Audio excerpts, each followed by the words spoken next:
প্রিয় শ্রোতা মণ্ডলী, গত দুটি পর্বে মোটরসাইকেল অ্যাক্সিডেন্টের কারণ, সেখান থেকে কিভাবে প্রতিরোধ করা যাবে তা নিয়ে আলোচনা করেছি। আজকের পর্বে আমরা আলোচনা করব মোটরসাইকেল অ্যাক্সিডেন্টের পরে ওই দুর্ঘটনাস্থলে কি করা উচিত, যেটাকে মেডিকেলের ভাষায় বলা হয় pre hospital management at the scene of motor bike accident. আজকে এই পর্বে আলোচনার আগে একটু আপনাদেরকে বলি যে মোটরসাইকেল অ্যাক্সিডেন্ট আমাদের দেশে যা হচ্ছে তার অধিকাংশ জায়গায় দুর্ঘটনায় ড্রাইভার এবং আরোহী বা পথচারী মারা যাচ্ছে।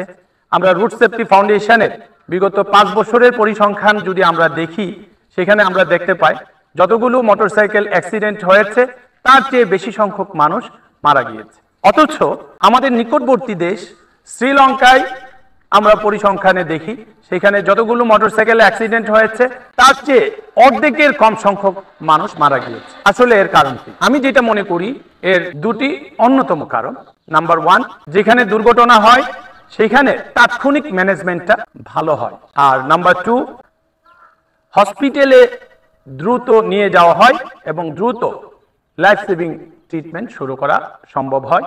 তাই আমাদের মতো ডেভেলপিং কান্ট্রিগুলোতেও আমাদের চেয়ে এদের হতাহতের পরিমাণ এবং মৃত্যুর পরিমাণ কম হয়ে থাকে।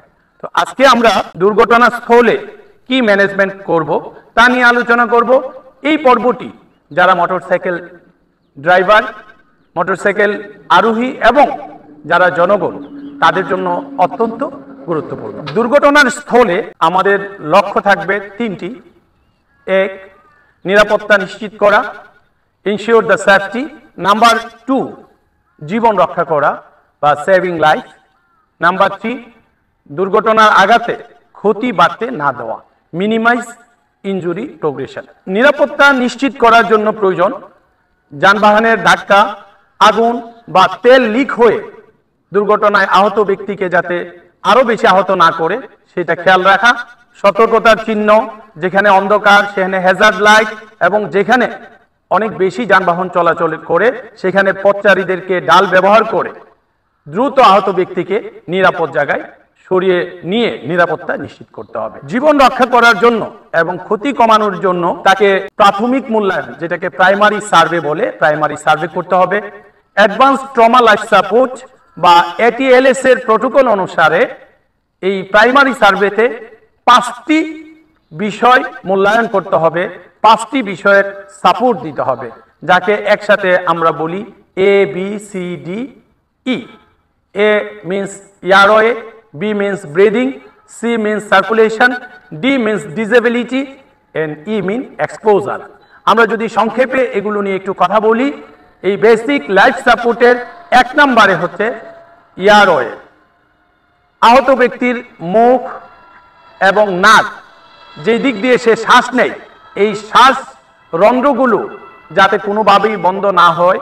যদি বন্ধ হয়ে থাকে তাহলে সেখান থেকে দ্রুত কোনো কিছু আটকে থাকলে সেটা সরিয়ে ফেলা, আর শ্বাস নিতে কষ্ট হলে তাকে জ থ্রাস্ট এন্ড চিন লিফট ম্যানোভার করে শ্বাস নিতে সহযোগিতা করা। 2 নম্বরে যেটা ব্রেদিং, বি ব্রেদিং, ব্রেদিং এ সে শ্বাস স্বাভাবিকভাবে নিচ্ছে কিনা, শ্বাসের শব্দ ঠিক আছে কিনা, শ্বাসের রেট এবং quality, respiratory rate and quality ঠিক আছে কিনা সেই বিষয়টা খেয়াল রাখা।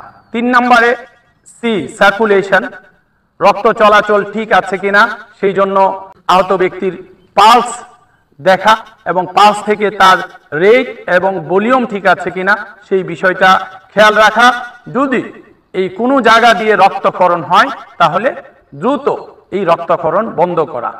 অনেক ক্ষেত্রে প্রেসার ক্রিয়েট করে সেখানে রক্তক্ষরণ বন্ধ করা যায়। যদি সেটা সম্ভব না হয় কোনো কিছু দিয়ে এটা বেঁধে হলেও রক্তক্ষরণ আটকাতে হবে।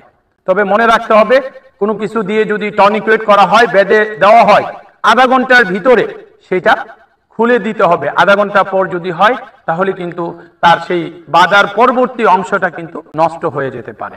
4, ডিসএবিলিটি। ডিসএবিলিটি সেই আহত ব্যক্তি আহত হয়ে তার সেন্স ঠিক আছে কিনা, তার নড়াচড়া ঠিক আছে কিনা সেই বিষয়টার জন্য মেডিকেল সায়েন্স ওই স্থানীয়ভাবে 4টা স্কোর করেছে, যেটাকে বলা হয় ABPU। আহত ব্যক্তি অ্যালার্ট আছে কিনা, অ্যালার্ট না থাকলে ভার্বাল রেসপন্সে সে সাড়া দেয় কিনা, যদি না দেয় পেইন দিলে সে সাড়া দেয় কিনা, আর যদি পেইন দিলেও যদি সাড়া না দেয় তখন আমরা সর্বশেষ ধাপটাকে বলি আনরেসপন্সিভনেস। তাহলে এটার স্কোরটা দাঁড়ায় হচ্ছে AVPU দিয়ে তার স্কোরিং করে তার দ্রুত চিকিৎসা দেওয়া। এবং 5 নাম্বার হচ্ছে এক্সপোজার। শরীরের এক জায়গায় আঘাত পেলে শুধু এটা নিয়েই পড়ে থাকলে হবে না, তার সারা শরীরের অন্য কোথাও আঘাতপ্রাপ্ত হয়েছে কিনা সেই জন্য সারা শরীর উন্মুক্ত করতে হবে, এক্সপোজার করতে হবে, এক্সপোজার করে দেখতে হবে শরীরের অন্য কোথাও আঘাত আছে কিনা। এই প্রাইমারি সার্ভের পরে তার প্রাইমারি ট্রিটমেন্ট ঘটনাস্থলে দিতে হবে, যেটা হচ্ছে আহত যেই অংশটি হয়েছে আহত জায়গায় জীবাণুমুক্ত ব্যান্ডেজ দিয়ে সেটা আটকিয়ে দেওয়া, যদি জীবাণুমুক্ত ব্যান্ডেজ না পাওয়া যায় পরিষ্কার কাপড় দিয়ে সেটা আটকিয়ে দিতে হবে। হাত বা পায়ের কোথাও যদি ভেঙে যেয়ে থাকে যাতে অ্যাবনর্মাল মুভমেন্ট না করতে পারে সেটাকে একটা শক্ত কিছু দিয়ে কাঠ বা স্টিক দিয়ে সেটাকে বেঁধে দেওয়া, যাতে করে আঘাতপ্রাপ্ত ভাঙ্গা অংশটি অ্যাবনর্মাল মুভমেন্ট না করে। 3 নাম্বার, যদি স্পাইনাল ইনজুরি সন্দেহ হয়, যেমন তার শরীরের অঙ্গ প্রত্যঙ্গ যদি নড়াচড়া না করে তাহলে স্পাইন ইনজুরি হওয়ার সম্ভাবনা থাকবে, সেই ক্ষেত্রে তাকে এক জায়গা থেকে আরেক জায়গায় নেওয়ার ক্ষেত্রে অবশ্যই ভালো করে খেয়াল রাখতে হবে। 4 নাম্বার, শরীরের কোথাও যদি কোনো কিছু আটকে থাকে অ্যাক্সিডেন্ট হয়ে, যেমন বুকের মধ্যে একটা লোহা আটকে রয়েছে, সেই আটকে থাকা বস্তুটিকে সরানো যাবে না। 5 নাম্বার, দ্রুত নিকটস্থ হসপিটালে নিয়ে যেতে হবে। আমরা পরের পর্বে দেখাবো যে কোন জায়গায় দ্রুত নিয়ে যাবেন, সেটা নিয়ে আমরা পরের পর্বে আলোচনা করব। ধন্যবাদ সবাইকে।